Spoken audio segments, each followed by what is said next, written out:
Selamat siang buat kita semua. Pada saat ini saya berada di ruang Bapak Kepala Sekolah UPTD SMP Negeri 1 Lumoroe, Kabupaten Nias Barat. Saat ini saya akan melakukan serangkaian kegiatan, yaitu melakukan kegiatan wawancara terkait berbagai paradigma, prinsip pengambilan dan pengujian keputusan dilema etika bersama dengan Bapak Kepala Sekolah Anetena Gule STH. Selamat siang Pak Kasek. Selamat siang Pak Esbulu. Baik, bagaimana kabarnya Pak? Sehat? Ya luar biasa, puji Tuhan, sehat-sehat saja Pak. Baik Pak, terima kasih. Maaf Pak Kepala Sekolah, sebagaimana yang sudah saya izinkan atau sampaikan beberapa hari yang lalu bahwa hari ini saya akan melakukan sebuah kegiatan untuk memenuhi tagihan pada persiapan pada pendidikan guru penggerak angkatan 9. Izin Pak Kasek, kalau tidak mengganggu saya akan mengajukan beberapa pertanyaan. Bisa ya Pak? Bisa Pak, disilakan. Baik Pak Kasek. Pertanyaan yang pertama, bagaimana biasanya Bapak mengenali situasi yang dapat dianggap sebagai dilema etika atau bujukan moral dalam konteks sekolah yang Bapak pimpin saat ini? Baik, terima kasih Pak Esbulu. Terkait dengan dilema etika ini, saya selaku pimpinan di UPTD SMP Negeri 1 Lumoroe memang sering terjadi di sekolah ini Pak Esbulu. Jadi cara memahaminya yaitu dengan kita memahami konflik nilai tersebut dan juga melalui proses refleksi yang rutin. Nah, barangkali itu yang menjadi cara saya untuk mengenal dilema etika ini. Baik Pak Kepala Sekolah, terima kasih. Berarti Bapak itu mengenali dilema etika ini dengan memahami konflik nilai Ya. dan juga dengan melakukan refleksi secara rutin. Ya. Baik Pak Kasek, selanjutnya bisa kira-kira Bapak ceritakan bagaimana Bapak biasanya mengambil sebuah keputusan ketika dihadapkan pada kasus di mana ada dua kepentingan yang sama-sama benar atau sama-sama mengandung nilai kebajikan. Silakan Pak. Baik, terima kasih Pak Esbulu. Langkah saya untuk mengatasi hal tersebut, yang pertama adalah saya mengumpulkan Bapak Ibu guru dan juga tim dan juga saling berkolaborasi di antara beberapa Bapak Ibu guru yang ada di sekolah. Baik Pak. Berarti yang Bapak punya atau langkah-langkahnya adalah satu, mengumpulkan seluruh unsur pendidik Ya. di sekolah, tim, dan juga pentingnya saling berkolaborasi antara pimpinan dengan bawahan atau dengan seluruh guru di sekolah ini ya Pak ya. Betul Pak. Terima kasih Pak Kepala Sekolah. Selanjutnya, apakah Bapak memiliki langkah-langkah atau prosedur khusus yang Bapak ikuti dalam pengambilan keputusan dilema etika? Bagaimana proses yang Bapak lakukan biasanya? Baik Pak, terima kasih. Jadi langkah-langkah yang saya lakukan adalah mengumpulkan informasi terkait dilema etika ini yang relevan, dan kedua yaitu mempertimbangkan nilai etika yang terlibat dan mempertimbangkan dampaknya terhadap peserta didik. Baik Pak. Jadi di sini tadi mengumpulkan informasi, mengumpulkan beberapa informasi yang relevan dan juga langkah-langkah lain yang terkait dengan kegiatan atau bentuk langkah-langkah yang Bapak lakukan sendiri. Ya. Baik Pak Kepala Sekolah, selanjutnya apa yang menurut Bapak lebih efektif dalam pengambilan keputusan dalam kasus dilema etika di sekolah? Apakah ada pendekatan tertentu yang Bapak temukan atau yang Bapak dapatkan supaya pengambilan sikap atau keputusan itu dapat berhasil? Baik Pak, terima kasih. Yang saya lakukan itu bergantung pada komunikasi dan kolaboratif di sekolah yang kuat di antara tim dan guru yang ada di satuan pendidikan. Itu langkah-langkah yang saya lakukan. Oh begitu Pak ya. Ya. Artinya memberi kesempatan, Ya. memberi kesempatan kepada guru untuk menyampaikan curhat pendapat, Ya. dan juga bentuknya bentuk kolaboratif antara guru dan juga pimpinan sekolah. Yang artinya di sini semua unsur anggota organisasi begitu Ya. Pak ya. Baik Pak Kepala Sekolah, terima kasih. Selanjutnya, kira-kira apa yang menjadi tantangan utama dalam mengambil keputusan ketika dihadapkan pada dilema etika? Bagaimana Bapak mengatasi tantangan yang dimaksud? Baik, ada tantangan yang dihadapi masalah etika ini, yaitu dari orang tua siswa dan juga komite dan juga kebijakan-kebijakan yang dari pemerintah. Sehingga langkah saya untuk menyimpulkan atau mengambil suatu keputusan yaitu harus didasarkan dengan nilai-nilai yang berlaku dan sesuai di satuan pendidikan. Baik Pak. Berarti sudah tentu pasti Pak ya, ada tantangan ya. Ada tantangan. Ada sebuah organisasi yang kita pimpin, ada banyak tantangan yang dihadapi. Ya. Termasuk tadi ya dilema dari orang tua, Betul. dilema dari pengurus komite, mitra-mitra sekolah, Ya. dan juga dilema kebijakan pemerintah yang memayungi sebenarnya sekolah atau sebuah organisasi instansi ini Pak ya. Betul, Pak.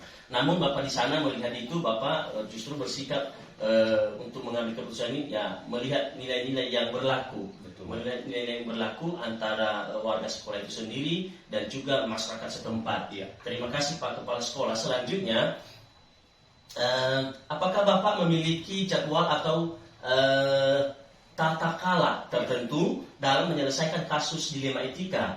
Apakah Bapak cenderung menyelesaikannya segera atau ada prosedur tertentu yang Bapak ikuti? Baik Pak, terkait dengan jadwal, jadi itu belum dijadwalkan. Oh. Selanjutnya untuk mengatasi masalah tersebut, jadi saya selaku kepala sekolah harus segera mungkin ya menyelesaikan. Dan selanjutnya kita harus atau saya sendiri memerlukan waktu yang sangat ekstra dalam menghadapi tantangan atau dilema etika tersebut. Baik Pak Kepala Sekolah. Nah, jadi tadi untuk jadwal belum dulu Pak ya, belum dulu. Ya. Lalu cara mengatasinya tentunya Bapak bermaksud berharap lebih dewasa dalam berpikir begitu Pak ya. Iya. Karena memang setiap keputusan yang diambil nanti konsekuensinya pasti ada. Ada Ya. konsekuensi yang bermanfaat untuk semua, dan ada juga nanti tetap karena kita Pak manusiawi yang terbatas. Betul. Nah, jadi tadi Bapak mengatakan bahwa dalam atas ini ya saya tidak menunggu lama. Ya, Nah, jadi apa yang bisa diselesaikan dalam waktu itu diselesaikan dulu. Iya. Nah, kemudian yang mungkin lebih dari situ maka tentunya butuh waktu. Betul. Untuk butuh proses untuk melihat dan mempertimbangkan berbagai hal. Ya. Baik Pak Kepala Sekolah, terima kasih. Selanjutnya Pak, adakah seseorang atau faktor-faktor yang biasanya membantu atau mempermudah Bapak dalam proses pengambilan keputusan dalam kasus dilema etika khususnya di sekolah? Baik Pak, yang membantu saya untuk menyelesaikan masalah etika ini di sekolah tidak terlepas dari guru atau guru-guru yang sudah berpengalaman terkait dengan masalah etika ini. Nah, itulah tim yang membantu saya dalam menyelesaikan masalah etika ini. Baik Pak Kasek, artinya ada juga faktor-faktor atau unsur lain yang membantu Bapak dalam menyelesaikan masalah-masalah terkait dilema etika. Karena tentunya luar biasa Pak Kepala Sekolah. Artinya di sini juga penting kolaborasi antar pimpinan dengan seluruh guru. Maka di sini Bapak melihat tadi bahwa perlu untuk memanfaatkan kesempatan atau SDM guru yang punya pengalaman di sana. Baik Pak Kepala Sekolah, terima kasih untuk itu. Selanjutnya dari pengalaman Bapak ya dalam menghadapi dilema etika, apa pembelajaran utama yang telah Bapak peroleh? Bagaimana pengalaman ini mempengaruhi pendekatan Bapak dalam mengambil keputusan untuk masa depan? Silakan Pak. Baik Pak Eskulu, jadi yang menjadi pembelajaran utama dalam menghadapi masalah etika ini yaitu pentingnya mempertimbangkan nilai-nilai kebijakan dan dampaknya terhadap peserta didik. Dan yang kedua, harus berfokus pada kepentingan murid dan menciptakan suasana yang aman, nyaman, kondusif dan positif bagi peserta didik dan juga seluruh satuan pendidikan. Nah, barangkali itu aja Pak Eskulu.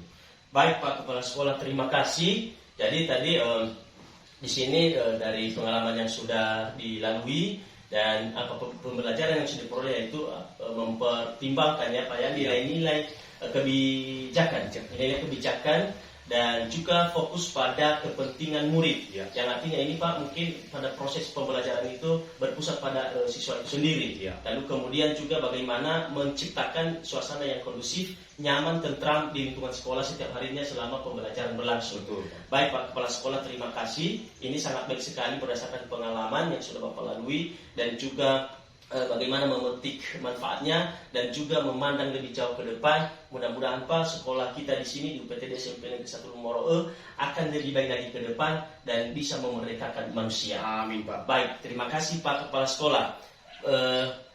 Selesai sudah percakapan wawancara saya dengan Bapak Kepala Sekolah atas nama Anete Nagula SPH, Kepala Sekolah UPTD SMP Negeri 1 Lumoroe dari Kabupaten Nias Barat, Provinsi Sumatera Utara. Kurang lebih apa yang kami lakukan dan juga apa yang dapat diambil oleh saudara-saudara dan rekan-rekan sejawat, rekan-rekan guru se-Indonesia, terutama dalam menunjang pendidikan guru, program pendidikan guru penggerak ini, maka mudah-mudahan dapat kita manfaat bersama-sama. Demikian dan selamat siang Pak Kepala Sekolah. Selamat siang Pak. Terima kasih Pak. Terima kasih Pak.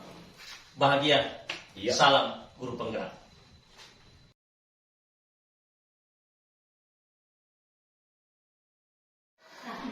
Selamat pagi buat kita semua.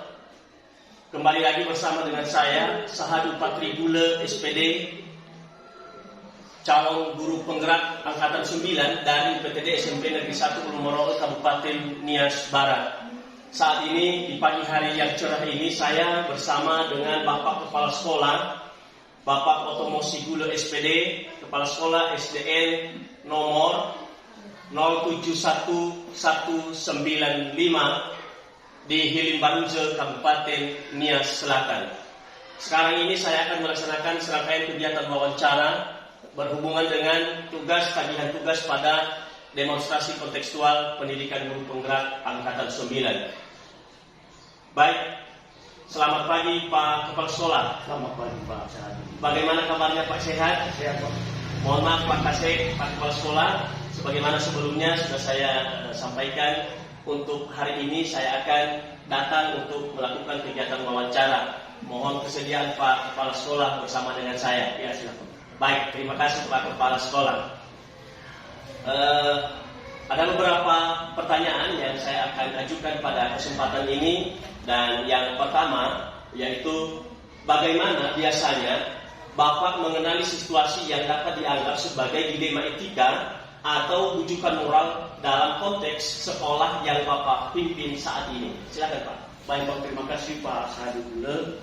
Biasanya untuk mengenali situasi tersebut, ya, pertama mengamati konflik nilai, ketidakpastian dalam pengambilan keputusan, pertimbangan moral, dan melalui proses refleksi yang rutin. Ya, dan dia menganggap penting untuk memastikan bahwa keputusan yang diambil selaras dengan nilai-nilai etika dan moral yang dianut di sekolahnya. Demikian Pak Sahadu.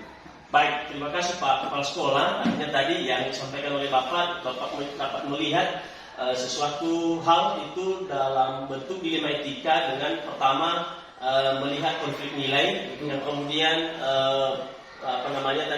perlu adanya juga pertimbangan, lalu kemudian melakukan proses refleksi sehingga nanti keputusan atau bentuk proses yang akan diambil dari langkah sebagai Bapak Kepala Sekolah tidak salah sasaran tetapi bermakna positif untuk semua warga sekolah gitu Pak ya. Baik Pak, terima kasih. Selanjutnya kira-kira bisa tidak ya Bapak ceritakan bagaimana Bapak biasanya mengambil keputusan ketika dihadapkan pada kasus di mana ada dua kepentingan yang sama-sama benar atau sama-sama mengandung nilai-nilai kebajikan. Silakan Pak. Baik, terima kasih Pak. Dalam kasus ini biasanya pengambilan keputusan itu dalam kasus di mana ada dua kepentingan yang sama-sama benar atau mengandung nilai kebajikan, dia cenderung untuk lebih mengutamakan konsultasi dengan tim guru dan staf sekolah. Dia percaya bahwa kolaborasi adalah kunci untuk mengambil keputusan yang bijak. Dalam diskusi bersama tim, mereka akan pertimbangkan nilai-nilai etika, prinsip-prinsip yang telah ditetapkan, serta dampak keputusan tersebut pada murid dan lingkungan sekolah. Keputusan diambil secara demokratis dengan mendengarkan pandangan semua pihak yang terikat. Baik, terima kasih Pak Kepala Sekolah, sungguh luar biasa. Jadi tadi Bapak sampaikan bahwa kalau misalkan ada dua hal yang sama-sama ini, maka Bapak justru lebih melihat hal-hal yang lebih hal yang terbaik di situasi tersebut. Seperti tadi melaksanakan konsultasi terlebih dahulu pada tim guru, juga melaksanakan kolaborasi kepada seluruh stakeholder sekolah. Lalu kemudian mempertimbangkan nilai-nilai etika dan juga sehingga nanti keputusan yang diambil betul-betul membuahkan hasil yang sama-sama seimbang untuk organisasi yang Bapak pimpin. Terima kasih Pak Kepala Sekolah. Lalu selanjutnya, apakah Bapak memiliki langkah-langkah atau prosedur khusus yang Bapak ikuti dalam pengambilan keputusan dilema etika, dan bagaimana proses yang biasanya Bapak lakukan pada hal seperti itu? Silakan Pak. Baik, terima kasih. Langkah-langkahnya adalah pertama, mereka memiliki prosedur tertentu dalam menghadapi dilema etika. Kemudian mereka akan mengumpulkan semua informasi yang relevan tentang kasus tersebut. Selanjutnya mereka akan mengidentifikasi nilai-nilai etika yang terlibat dalam pertimbangan dampaknya pada murid dan sekolah. Setelah itu, tim guru dan staf sekolah akan berkumpul untuk berdiskusi secara terbuka, mengungkapkan argumen dan pandangan masing-masing. Keputusan diambil secara kolaboratif dengan berpegang pada prinsip etika dan nilai-nilai kebajikan yang telah ditetapkan. Begitu Pak. Baik, terima kasih Pak. Jadi tadi di sini pada poin ini, pada poin pertanyaan ini Bapak mengumpulkan beberapa informasi yang relevan begitu. Lalu kemudian intinya tadi di sini yang lebih penting adalah melihat dan memperhatikan dan memberikan kesempatan kepada tim guru untuk melakukan diskusi secara terbuka. Artinya kolaboratif Pak ya. Nilai-nilai kolaboratif di sini sangat penting sekali. Baik, terima kasih Pak Kepala Sekolah. Lalu kemudian di sini apa yang menurut Bapak lebih efektif dalam pengambilan keputusan dalam kasus dilema etika di sekolah yang Bapak pimpin sekarang ini? Apakah ada pendekatan tertentu yang Bapak temukan bahwa pendekatan seperti ini dapat berhasil? Silakan Pak. Terima kasih Pak. Dalam pengambilan keputusan yang efektif, biasanya menurut efektivitas dalam pengambilan keputusan dilema etika di sekolah tergantung pada komunikasi dan kolaborasi yang kuat di antara tim guru dan staf sekolah. Mereka menemukan bahwa pendekatan yang melibatkan banyak kepentingan seperti guru, orang tua, komite sekolah, dan jika perlu murid adalah pendekatan yang berhasil. Jadi dengan berdiskusi terbuka dan mempertimbangkan sudut pandang yang beragam, mereka dapat mencapai keputusan yang lebih baik. Begitu Pak. Baik, terima kasih Pak. Berarti efektivitas di sini adalah pertama-tama tetap mempertahankan adanya kolaboratif Pak ya, kolaboratif antara pimpinan dengan bawahan dan juga kolaboratif pada mitra sekolah, termasuk tadi unsur komite dan juga orang tua dan masyarakat sekitar. Baik, terima kasih Pak Kepala Sekolah. Lalu yang kemudian apa yang menjadi tantangan utama Pak ya? Tantangan utama dalam mengambil keputusan etika dihadapkan pada dilema etika ini.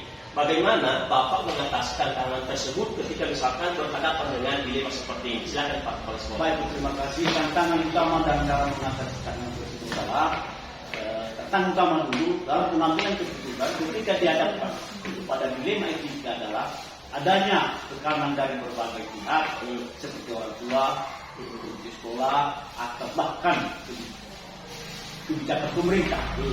Jadi mereka berusaha untuk mengatasi tantangan ini dengan memastikan bahwa semua keputusan didasarkan pada nilai-nilai kebajikan yang telah menjadi pedoman sekolah mereka. Juga mereka berkomunikasi secara terbuka dengan semua pihak yang terlibat untuk menjelaskan pemikiran di balik keputusan tersebut. Begitu, Pak. Baik, terima kasih Pak. Artinya di sini tadi bahwa memang tantangan ini tidak bisa dipungkiri, memang selalu ada dan tetap ada pada proses pelaksanaan tugas yang kita emban Pak ya.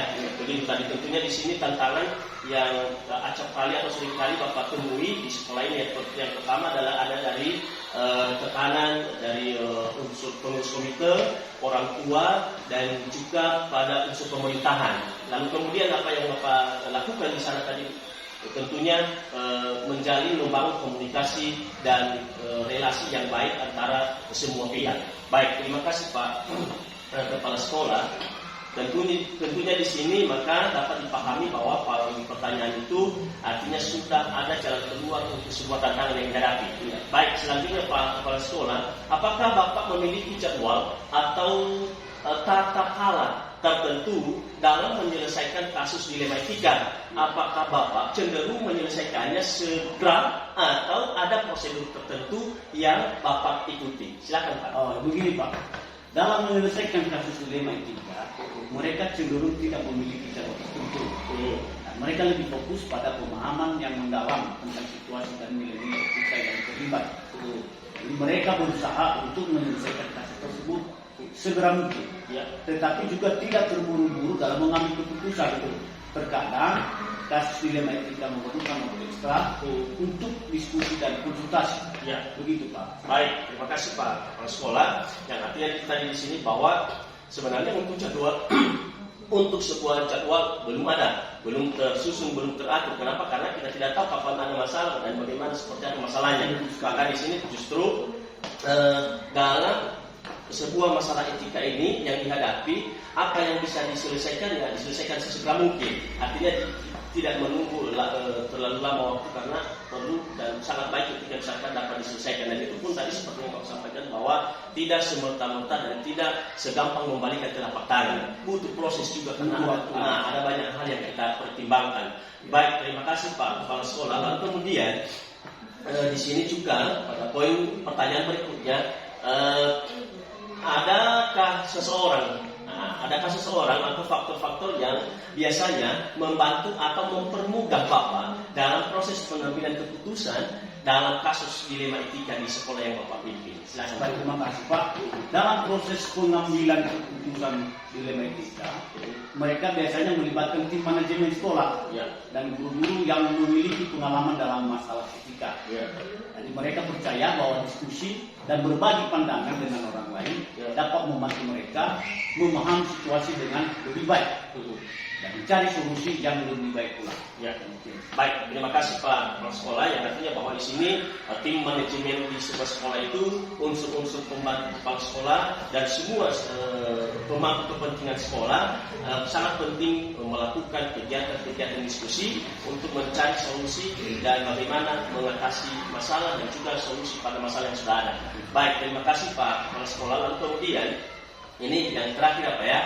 Dari semua pengalaman yang sudah Bapak hadapi dalam kutip ini dilema etika, apa pembelajaran utama yang telah Bapak peroleh? Lalu kemudian bagaimana pengalaman ini dapat mempengaruhi pendekatan Bapak dalam mengambil keputusan untuk masa depan? Silakan Pak. Pengalaman dalam menghadapi dilema etika telah mengajarkannya pentingnya mempertimbangkan nilai-nilai kebajikan dan dampaknya pada murid. Pembelajaran utama yang dia peroleh adalah bahwa dalam pengambilan keputusan harus selalu berfokus pada kepentingan murid dan menciptakan lingkungan yang aman, nyaman, dan positif bagi mereka.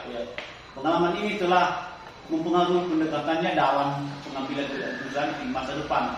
Ya. di mana nilai-nilai kebajikan akan menjadi panduan utama. Ya. Demikian Pak. Baik. Terima kasih Pak Kepala Sekolah, luar biasa tanggapan pada poin pertanyaan yang ke-8 ini. Artinya bahwa setelah merasakan dan melihat dan meroleh ke belakang pada proses perjalanan tugas yang sudah Bapak lalui, tentunya punya banyak pengalaman seperti apa yang disampaikan, bahwa sangat penting di sini mempertimbangkan dan melihat nilai-nilai kebajikan. Lalu kemudian juga proses pembelajaran yang dilaksanakan dan manajemen sekolah itu fokus pada kepentingan murid. Lalu kemudian wajib menciptakan lingkungan yang kondusif, nyaman, dan menyenangkan bagi peserta didik secara keseluruhan. Baik, terima kasih Bapak Kepala Sekolah. Terima kasih Pak Hasan. Ya, luar biasa kesempatan yang sudah diberikan dan juga sudah menyampaikan, sudah mengungkapkan beberapa hal tentang pengalaman-pengalaman tentang ini, dan semoga ini Pak Kepala Sekolah dapat bermanfaat bagi kita dan terutama juga bagi sekolah yang sedang Bapak pimpin. Terima kasih Pak Kepala Sekolah dan sampai jumpa kembali. Nah, baik, demikian percakapan atau wawancara saya dengan Bapak Kepala Sekolah SDN nomor 071 195 SD Limbaruja, Kabupaten Nias Selatan, bersama dengan Bapak Otomosi Gula SPD, dan apa-apa yang sudah kami perbincangkan pada kesempatan ini, dan semoga dapat bermanfaat terutama dan terkhusus bagi calon guru penggerak Angkatan 9, terkhusus ini di Kabupaten Nias Barat, dan juga membawa hasil yang baik juga pada sekolah yang Bapak Kepala Sekolah Bapak Komisi Guru SPD yang sedang dipimpin pada saat ini. Demikian, dan jangan lupa tetap bahagia. Salam.